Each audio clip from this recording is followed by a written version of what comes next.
So, how do you use teasing and seeding with heart and humor to share your message and grow your business?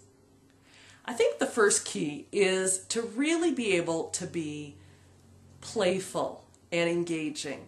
You know, one way I like the word teasing is there can be that kind of playful way to tease somebody and to build their curiosity and build their excitement, and you're actually making the experience more fun rather than less. So if someone just comes out and says, hey, I got a bunch of information for you, here you go, right? That doesn't really create a lot of engagement or delight. But if you can come in and say, I've got some really good information for you. I think you're going to really love what I have to share, particularly my insights on how to do long sales letters with heart and humor. So there's a way that as human beings we can actually enjoy being engaged that way. So when you're teasing and when you're seeding, have fun, be playful. I think the key to that is underneath you have to truly own and believe in the value of what you're offering. So when I know that I have something really wonderful to give you, then I can have that sense of excitement and building anticipation about bringing it forward. And I can bring that out as I drop hints and mentions of what's coming. As I also mentioned, it's kind of the flip of why people dislike this technique. It's really important that you keep a balance of sharing something concrete and real and valuable with the mention of your program, your product, or your service. So, one of the very best ways to make sure that there's that proportion of sharing something valuable with talking about what you're offering is to make sure that you actually share value first before you mention or add the tie-in to what you're offering. And I just want to give you a little bit of language because sometimes we understand the theory, but it's hard to understand the practice.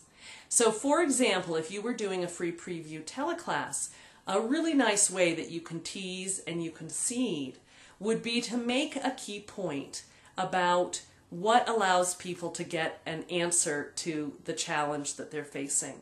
So if you said something like, what I've seen is that the difference between making significant change in your business and not is having a really clear vision of what you want, and not just a picture of what you think you want, but a vision that is truly aligned with your deepest values.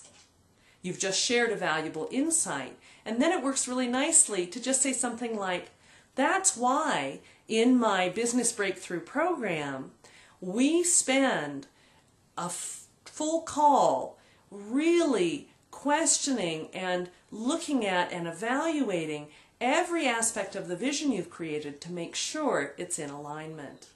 See? So that's kind of a fun way to do it. So you're sharing about your program, you're sharing that you do have a program, you're sharing that in that program you're going to work on your vision, but you're also helping them understand why you created the program the way that you have.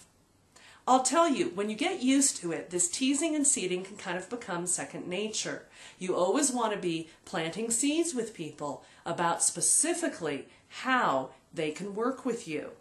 And one of the simplest ways to do that is simply to constantly be letting them know when the next opportunity is for them to say yes and buy something from you or take a program with you.